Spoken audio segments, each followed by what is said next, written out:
Respiration से आज हम लोगों को रेस्पिरेशन से पढ़ना है, ठीक है। तो सबसे पहले तो देख लीजिए कि रेस्पिरेशन होता क्या है। तो रेस्पिरेशन होता है, respiration is the process by which food is burned in the cell of the body with the help of oxygen and release energy. Respiration के मदद से फूड क्या होता है हमारे बॉडी में या किसी भी जीव जंतु के बॉडी में बर्न होता है ऑक्सीजन के मदद से और एनर्जी हमको मिलता है। It take place in the mitochondria of the cell. Cell विभिन्न प्रकार का पढ़े होंगे। सेल में क्या होता है, एक माइटोकॉन्ड्रिया होता है। सेल का स्ट्रक्चर देखोगे तो उसमें क्या होता है, ये प्रोसेस रेस्पिरेशन वाला टेक प्लेस होता है, ठीक है। The energy release during the respiration is use to make ATP molecule from ADP molecule. ADP से एटीपी बनता है। रेस्पिरेशन में क्या होता है, रेस्पिरेशन में एडीपी से एटीपी बनता है, ये चीज याद रखना है। एडीपी मतलब क्या है, ये फॉस्फेट का नाम है। कैसे, फॉस्फेट एक प्रकार का मतलब ऑर्गेनिक चीज है ये सब। एडेनोसाइन डाइफॉस्फेट, डी मतलब डाइफॉस्फेट और टी मतलब ट्राइफॉस्फेट, और ए का मतलब है एडेनोसाइन, एडेनोसाइन ट्राइफॉस्फेट। तो एडेनोसाइन डाइफॉस्फेट से एडेनोसाइन ट्राइफॉस्फेट बन रहा है रेस्पिरेशन में, और एनर्जी क्या होता है, रिलीज होता है। Energy is stored in the cell in the form of ATP. और जो ये एटीपी बनता है इसी के फॉर्म में हमारे शरीर के अंदर एनर्जी पहले स्टोर रहता है, और फिर यही एनर्जी जब वाटर के मदद से हम लोग उसका यूज करते हैं तो यही एनर्जी फिर वापस निकल जाता है ब्रेक डाउन करके। मतलब देखिए ये रिवर्सिबल रिएक्शन है। रिवर्सिबल रिएक्शन क्या होता है कि पहले क्या हो रहा है कि एडीपी से एटीपी बन रहा है, और फिर क्या हो रहा है कि एटीपी या प्लस H2O वाटर जोड़ रहे हैं, तो फिर से ये क्या हो जा रहा है, एडीपी में चेंज हो जा रहा है। मतलब ये प्रोसेस जो एडीपी से एटीपी में बदलने का है वो दोनों साइड से काम कर रहा है, समझ गए ना। पहले एडीपी से एटीपी में बना, फिर एटीपी से एडीपी में बना। तो हम लोग एस चांदोला हम बुक पढ़े थे, उसमें भी लगभग यही हूबहू चीज लिखा हुआ है, लेकिन उसमें और विस्तार पूर्वक जानकारी दिया गया है। वो दुनिया के किसी कोचिंग में लाइन बाय लाइन नहीं पढ़ाया जाता है, एस चांद तो बिल्कुल नहीं पढ़ाया जाता, वो सब बच्चा को सेल्फ स्टडी के लिए है। तो रेस्पिरेशन के बारे में अगर इतना जानोगे तो इस चांद से तुम लोग और जानकारी सेल्फ स्टडी करके लिख सकते हो, ठीक है। तो पूरा इसको नोट किया जाए, 5 मिनट के अंदर इसको पूरा प्रैक्टिस किया जाए, लिखा जाए, और नहीं समझ में आया तो पूछा जाए। नहीं भी समझ में आया तो इसको रटिए, ये तो एकदम आसान है। पहला वाला पैराग्राफ तो कुछ दिखते नहीं है। Respiration is the process by which food is burnt in the cell of body with the help of oxygen to release energy, ठीक है। और दूसरा लाइन क्या है, एडीपी फॉस्फेट से एटीपी बन रहा है।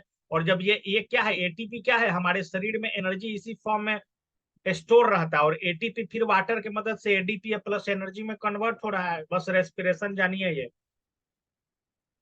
कोई दिक्कत।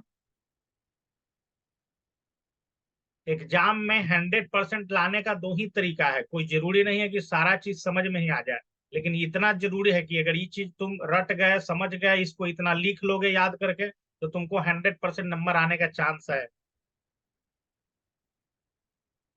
इसको 5 मिनट में लिखा जाए, और खास करके ये दोनों वर्ड का फुल फॉर्म आपको पता होना चाहिए, एडीपी और एटीपी।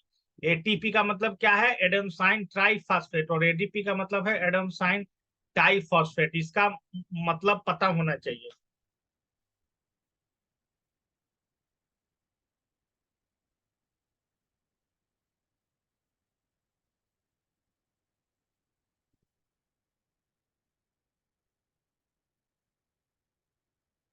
क्वेश्चन आंसर करवाएंगे इसको, 2 दिन में पीपीटी खत्म होगा तो 2-3 दिन क्वेश्चन आंसर करवाएंगे अब।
दो गो क्लास होगा, इसके बाद भी एक क्लास होगा जिसमें क्वेश्चन आंसर हम देंगे और तुम लोग को बना के भेजना होगा नेक्स्ट में।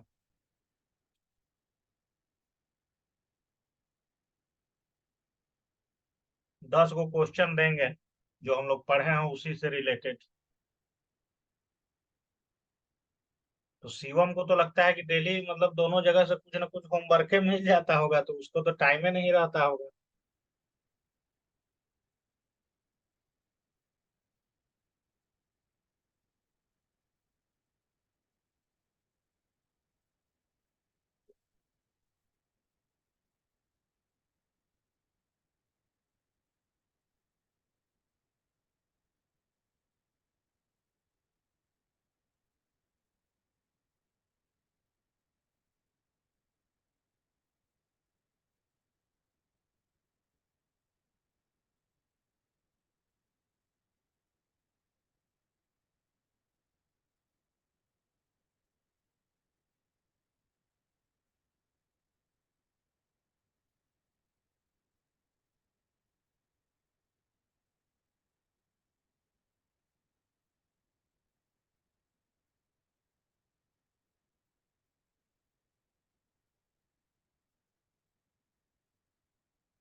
हो जाएगा तो बताओ भाई, तुम लोग बहुत ज्यादा लेट कर रहे हो।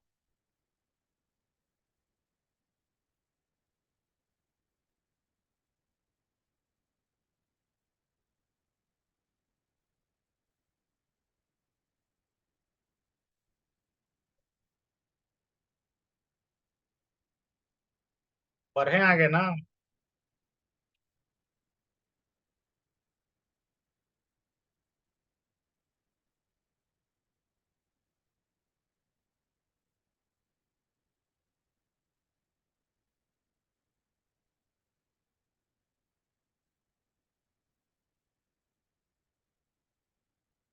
देखो अब टाइप ऑफ रेस्पिरेशन बता रहा है इसमें, ठीक है। रेस्पिरेशन का टाइप कितने प्रकार का होता है, तो पहला क्या बोल रहा है कि एरोबिक और एनारोबिक। एरोबिक में क्या बता रहा है कि प्रेजेंस ऑफ ऑक्सीजन के प्रेजेंस में होगा तो एरोबिक रेस्पिरेशन। और बिना एनारोबिक में क्या बता रहा है, take place in the absence of oxygen. Oxygen की उपस्थिति में जब रिएक्शन नहीं होगा तो एनारोबिक, ठीक है। अब इसको और डिटेल में पढ़ते हैं। एरोबिक में क्या बता रहा है कि take place in the presence of oxygen, ठीक है। ऑक्सीजन के उपस्थिति में होगा, ठीक है। इट प्रोड्यूस मोर एनर्जी, इसमें ज्यादा एनर्जी मिलेगा। The end product are carbon dioxide, और लास्ट में कार्बन डाइऑक्साइड, वाटर और एनर्जी निकलेगा। It take place in most organism, जितना जीव जंतु ये सब है उसमें अधिकतर में एरोबिक रेस्पिरेशन ही होता है, मतलब ऑक्सीजन के प्रेजेंस में, ठीक है। In aerobic respiration glucose is converted into pyruvate, P P Y R U V A T E compound है। in the cytoplasma in the presence of oxygen, and then presence of oxygen weight is converted into carbon dioxide, water and energy।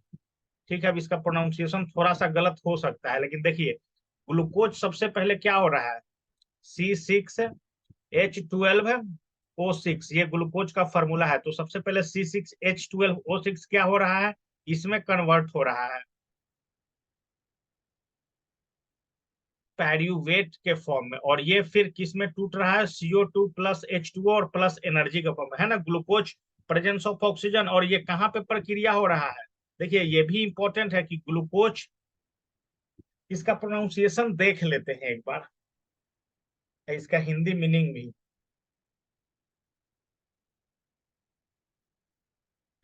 गलती करना तो ठीक बात नहीं है, इसको सीखना ही होगा आज न कल।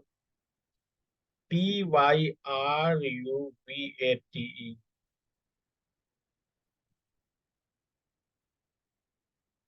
पायरुवेट है इसका सही प्रोनाउंसिएशन, पायरुवेट है, ठीक है।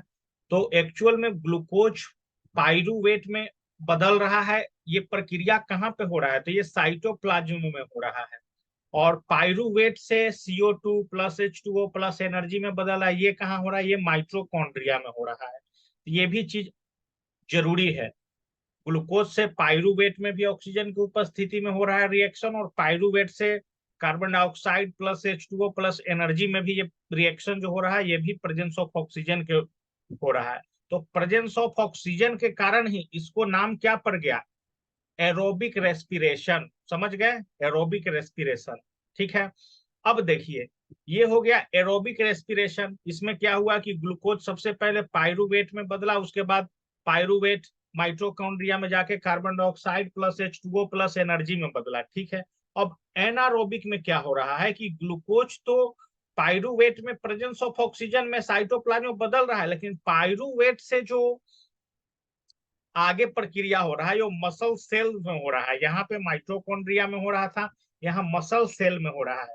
और ये जो इंड प्रोडक्ट है, इंड प्रोडक्ट मतलब रिएक्शन होने के बाद जो प्रोडक्ट, यहाँ पे लैक्टिक एसिड या प्लस एनर्जी मिल रहा है, यहाँ पे कार्बन डाइऑक्साइड वाटर और एनर्जी मिल रहा था, यहाँ पे लैक्टिक एसिड और एनर्जी मिल रहा है, और यहाँ पे ऑब्सेंस ऑफ ऑक्सीजन है, ऑक्सीजन नहीं रहना चाहिए, बिना ऑक्सीजन के ही रिएक्शन हो रहा है, यहाँ पे प्रेजेंस ऑफ ऑक्सीजन है।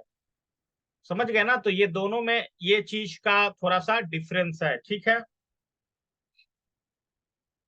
देखिए अब ये तो पहला फॉर्म था एनारोबिक रेस्पिरेशन में, ये एक लैक्टिक एसिड प्लस एनर्जी मिला। दूसरा ये भी होता है in the anaerobic respiration in the east. East मतलब क्या होता है, ईस्ट, ईस्ट एक प्रकार का क्या है, एंजाइम है। Glucose is converted into pyruvate and end oxygen. देखिए अब ये क्या हो रहा है, ये ईस्ट में प्रक्रिया हो रहा है, ग्लूकोज पायरुवेट में बदल रहा है, और प्लस में ये ईस्ट में जब ये प्रक्रिया, यही चीज मसल सेल में हुआ तो लैक्टिक एसिड और एनर्जी मिला, और ईस्ट में यही प्रक्रिया ethanol plus carbon dioxide plus energy, ethanol क्या है, एल्कोहल है, समझ गए ना, alcohol plus carbon dioxide plus energy मिला। तो आपको दो गो प्रक्रिया समझ में आ गया, एरोबिक रेस्पिरेशन और एनारोबिक रेस्पिरेशन। तो इसको तो आसानी से समझ में आ सकता है आदमी को। एरोबिक में क्या है, विथ ऑक्सीजन हो रहा है, और इसमें क्या हो रहा है, विथाउट ऑक्सीजन हो रहा है। ठीक है, मेन मेन चीज समझ में आ गया, ये रिएक्शन समझ में आया सबको, कैसे कैसे हो रहा है। एरोबिक रेस्पिरेशन का ये रिएक्शन है, और एनारोबिक का दो गो रिएक्शन है। ये अगर ये तो देखो, इस वाला पोर्शन को अगर गौर करोगे तो ये तो सबके लिए ये तो इक्वल है। एरोबिक में भी glucose pyruvate, glucose pyruvate, glucose pyruvate, cytoplasm cytoplasm cytoplasm, presence of oxygen presence of oxygen presence, यहाँ तक कोई दिक्कत नहीं। आगे पायरुवेट से जब एरोबिक में हो रहा है तो क्या बन रहा है, कार्बन डाइऑक्साइड वाटर एनर्जी, यहाँ पे मिल रहा है लैक्टिक एसिड एनर्जी, यहाँ पे मिल रहा है इथेनॉल कार्बन डाइऑक्साइड।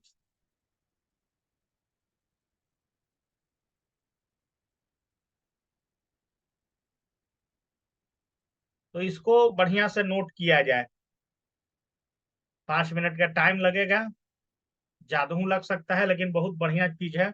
रेस्पिरेशन आपको पूरी तरह से समझ में आ जाना चाहिए, खास करके ये सब रिएक्शन आपको याद होना चाहिए। ठीक है, ये सब रिएक्शन एरोबिक एनारोबिक।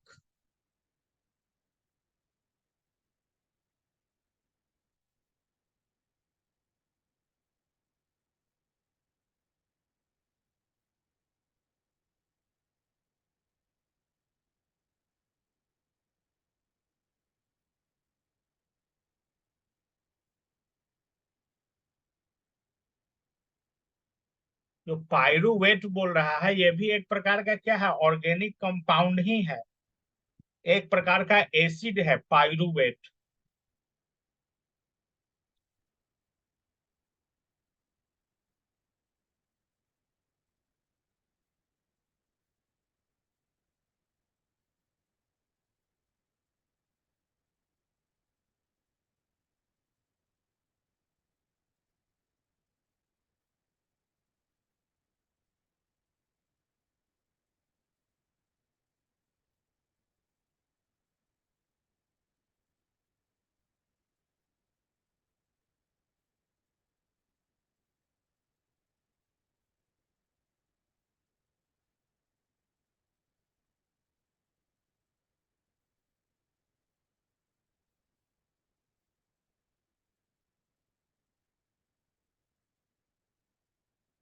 बढ़िया से इसको नोट करो भाई, there are mainly two type of respiration, aerobic और एनारोबिक। एरोबिक में हो क्या होगा, प्रेजेंस ऑफ ऑक्सीजन, एनारोबिक में क्या होगा, एब्सेंस ऑफ ऑक्सीजन। बढ़िया से एकदम, खास करके आपको रिएक्शन में कोई भी दिक्कत है तो आप पूछ सकते हैं कि नहीं समझ में आया।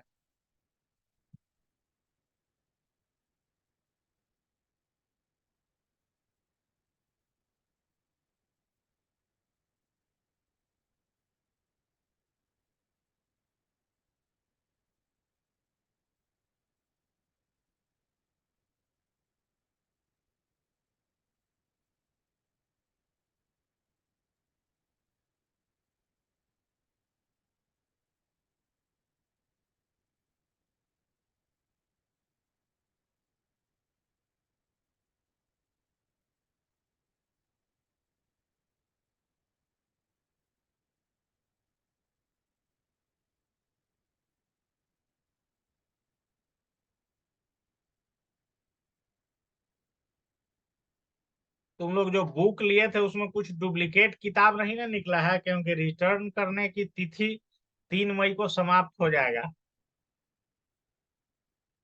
अंदर का सब चीज है ना ठीक ठाक, पेज वेज? ये पढ़वे नहीं किए हो तुम लोग, वैसे रख के छोड़ दिए हो चारों किताब को।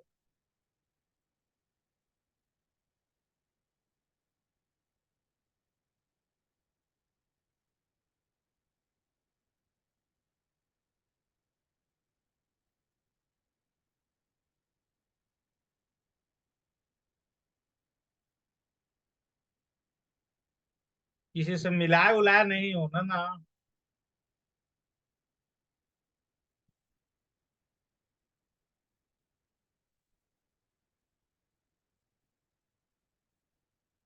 तो भाई कब पर हो गए?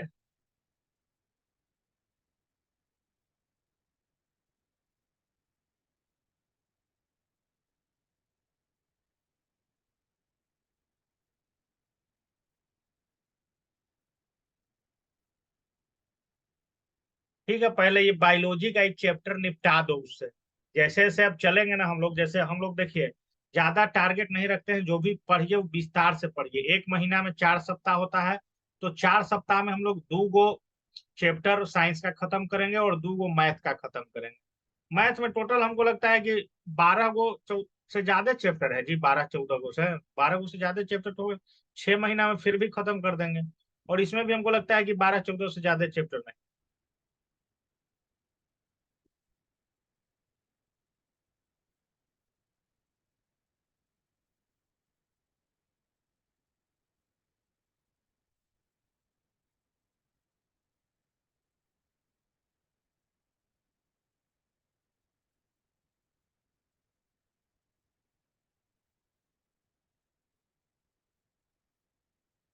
तो 1, 2, 3 चैप्टर तो हम लगभग पढ़ा ही दिए हैं, क्वेश्चन प्रैक्टिस करवा देंगे 1 सप्ताह लगातार तीनों चैप्टर का।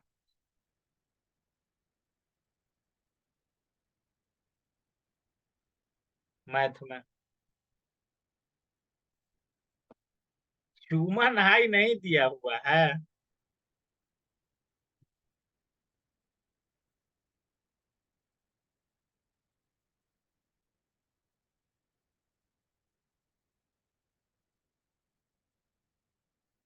ये आता है एग्जाम में।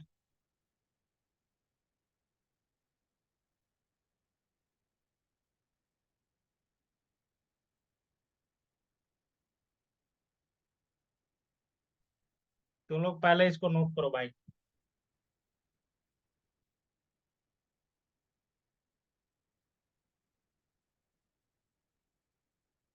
तो जो गोलू का किताब बचा हुआ था उसमें से मिलाई होगी, तो उसमें भी नहीं होगा। एनसीईआरटी किताब तुमको हम जो दिए हैं वो बहुत पुराना किताब है। 4 साल पुराना किताब है।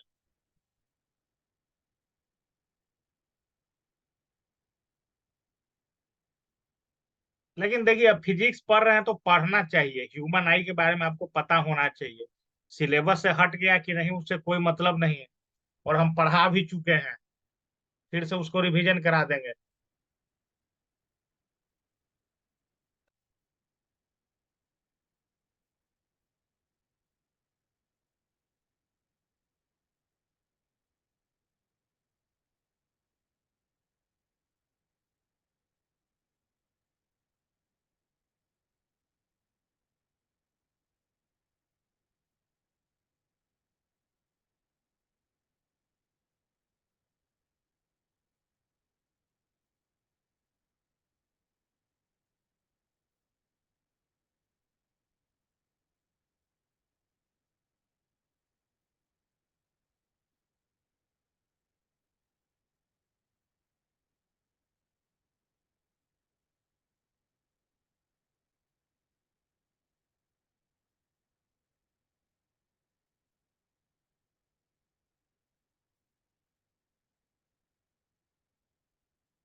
वहाँ स्टिकर मिलता है शिवम।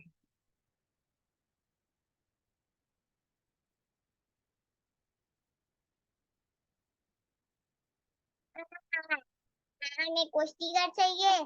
कैसा स्टिकर बताओ। डॉल डॉलू डॉल डॉलू डॉल डॉलू डॉल स्टिकर चाहिए हमको। जैसे पांडा ही सा स्टिकर।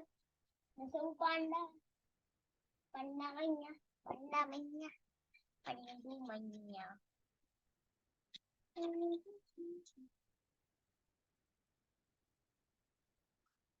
देखो ए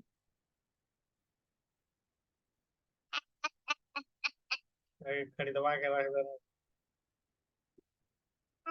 या फिर तुम ही आ जाना ही है। तुम ही आ जाना ही है। दारे मी का छुट्टू में डिकी स्क्वीज क्लैप का डिकी स्क्वीज। विकास कुमार थोड़ी है।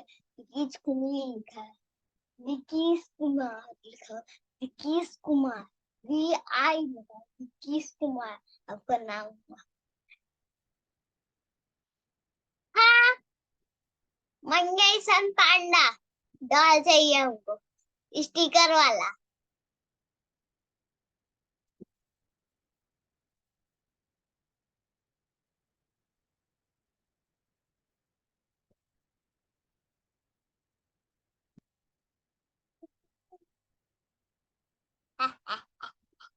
पोल नंबर 8011।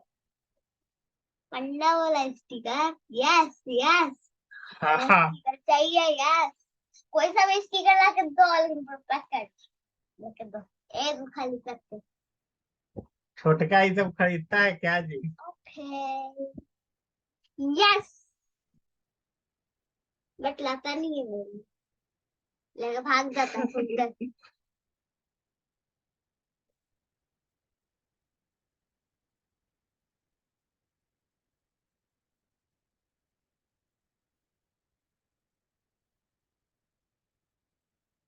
या फिर छोटका खुद से पांडा है सब बोलता है उसको मोटा हो गया ना छोटका खुद से पांडा है सब उसको मोटकी मोटकी बोलाता है तो छोटका खुद से पांडा है छोटका ही स्टिकर चाहिए पांडा चलो हटाओ, भाग, चलो चलो चलो हटाओ। हो गया तुम लोग का ये जो चैप्टर नहीं है इस चैनल में वो हम पढ़ा देंगे, कोई दिक्कत नहीं है। जितना चैप्टर है वही तुम लोग रट जाओ, बहुत ज्यादा होगा।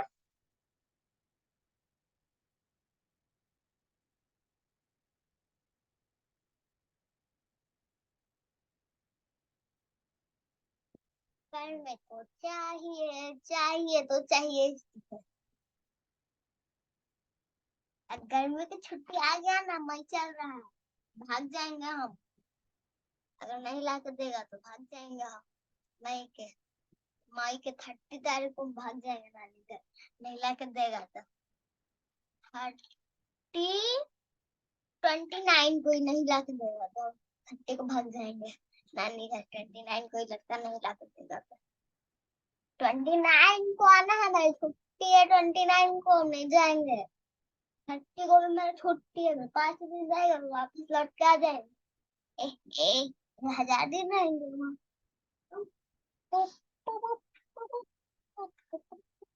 चलिए हो गया था, अब इसको मिटाते हैं, आगे बढ़ते हैं। चलो देखिए वही रिएक्शन को यहाँ पे चार्ट बना के दे दिया है। देखो ये वाला तो सब में सेम हो रहा था, वो एरोबिक रहे या एनारोबिक रहे दोनों में ये चीज तो सेम हो रहा था। और साइटोप्लाज्म में ही हो रहा था, प्रेजेंस ऑफ ऑक्सीजन में ही हो रहा था। यहाँ से चेंज हो रहा था कि ये वाला किसके लिए है, एरोबिक वाला है, एरोबिक एरोबिक वाला है।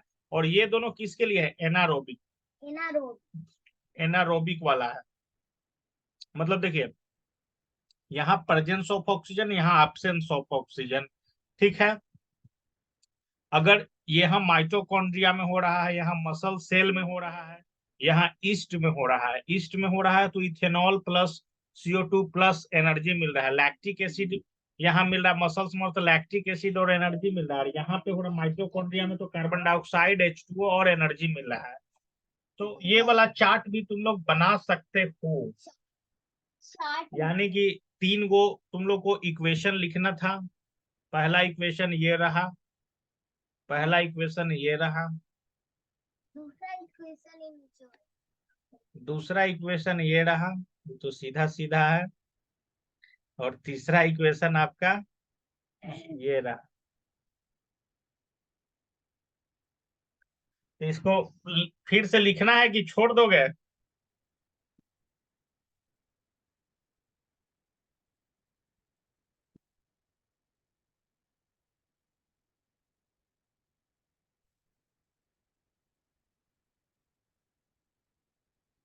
तो नोट करना है कि आगे बढ़े?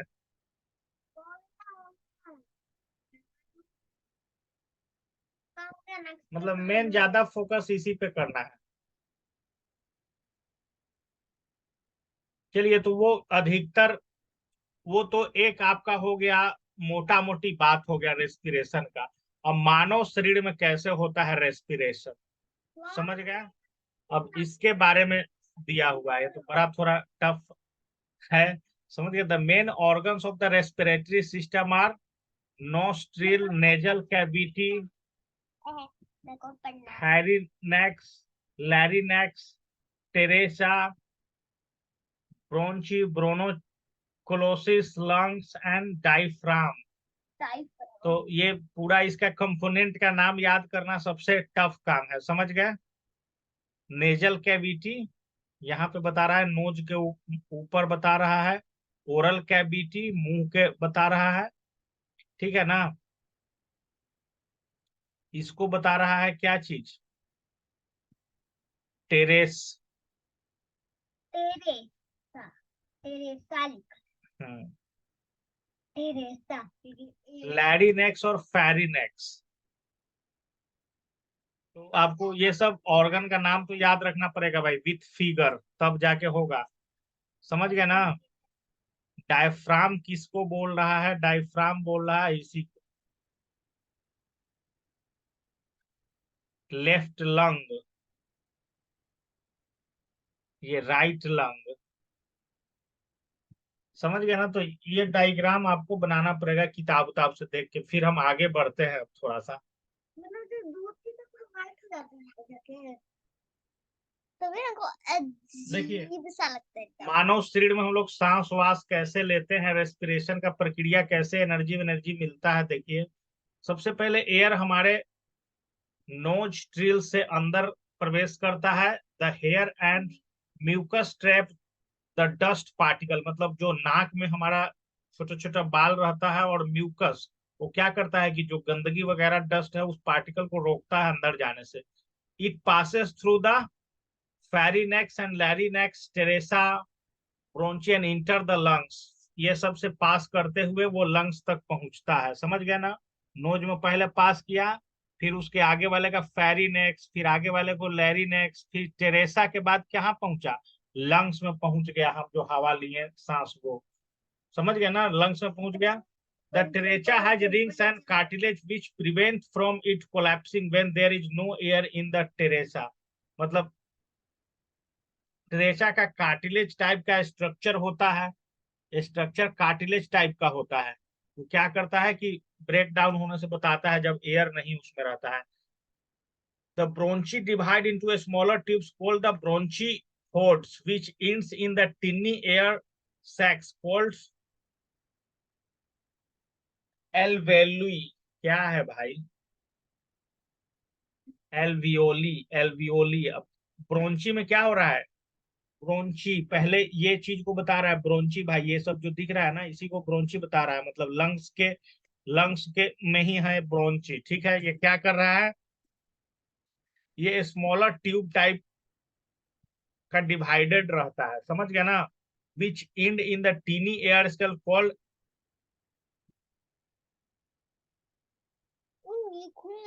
alveoli is supplied with blood vessels through which exchange the gases take place। alveoli में क्या होता है कि ब्लड वसल्स में गैसों का एक्सचेंज होता है। The alveoli helps to increase the surface area of exchange of gases.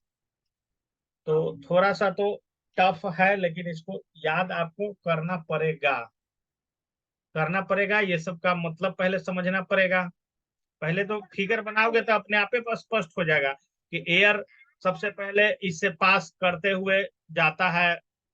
पहले एयर नोज में एंट्री किया, हेयर म्यूकस ट्रैप डस्ट को वहां पे रोक देता है, फिर उसके थ्रू ये सबसे पास करता हुआ आगे लंग्स तक गया। लंग्स में क्या होता है? लंग्स में बना हुआ है ये चीज,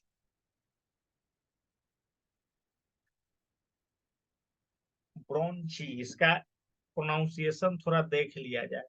हिंदी मतलब मम्मी के मोबाइल में है, आप भी डाउनलोड करना है। अच्छा, पूरा करना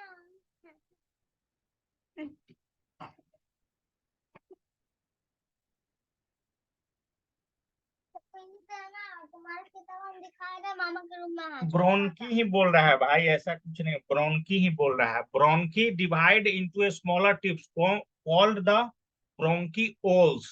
ब्रोंकीओल्स, इसका नाम है ब्रोंकी, ब्रोंकी, और इसका नाम है ब्रोंकीकोल्स। ठीक है, तो इसका तो बिना फिगर बनाए आंसर देना ही मूर्खता है। मानव शरीर में जो रेस्पिरेशन होता है, मानव शरीर का फिगर मतलब बना के इसका रेस्पिरेशन सिस्टम का तब आपको लिखना पड़ेगा, और नहीं तो बायोलॉजी में 0 नंबर दिया जाता है, ऐसा तो हम भी जानते हैं।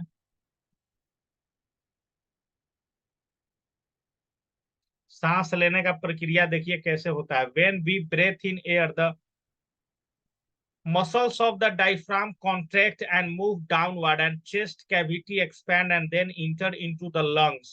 मतलब क्या होता है कि जैसे हम लोग सांस लेने का कोशिश करते हैं तो मसल्स जो होता है डायफ्राम का वो क्या करता है, कॉन्ट्रैक्ट करता है और डाउनवर्ड नीचे की तरफ मूव करता है और चेस्ट हमारा फूलता है और एयर क्या करता है, इंटर करता है हमारे लंग्स में। ठीक है, when we breathe out air, जब हम लोग हवा को बाहर छोड़ते हैं the muscles of the diaphragm relax. जब हम लोग हवा बाहर छोड़